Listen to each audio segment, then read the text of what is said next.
Ang binyag ba ay kailangan upang maligtas? Ano ang sinasabi ng Biblia? Sabi ni Jesus, ang sumasampalataya at mabautismuhan ay maliligtas. Datapuwat ang hindi sumasampalataya ay parurusahan. May mga nagtatanong, naniniwala ako sa Diyos, ngunit hindi pa ako nabinyagan. Ibig bang sabihin nito na hindi ako maliligtas? Diretso ba akong mapupunta sa impyerno? Sa katunayan, ang mahalagang punto sa sinabi ng Panginoong Hesus ay ang kaligtasan ay nakasalalay sa pananampalataya ng tao sa Diyos. Mahalaga ang binyag, ngunit ang tunay na nagliligtas sa atin ay ang ating pananampalataya sa Diyos. Gaya ng sinabi ng Diyos, sa panahong iyon, ang gawain ni Hesus ay ang gawain ng pagtubos sa buong sangkatauhan. Ang mga kasalanan ng lahat ng naniwala sa Kanya ay pinatawad. Basta't ikaw ay naniniwala sa Kanya, ikaw ay Kanyang tutubusin. Kung ikaw ay naniniwala sa Kanya, wala ka na sa pagkakasala.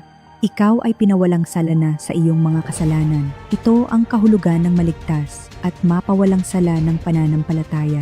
Ngunit sa mga naniwala, mayroon pa ring nanatiling mga mapanghimagsik at sumalungat sa Diyos, at kailangan pa ring dahan-dahang alisin.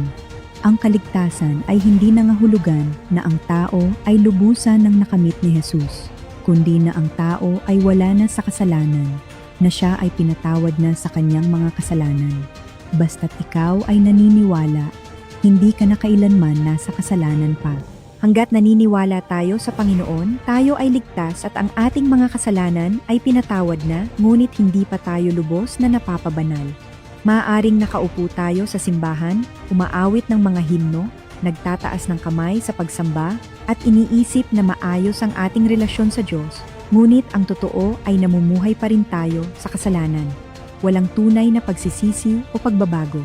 Kaya't ang tanong ay hindi, maililigtas ba ako ng tubig?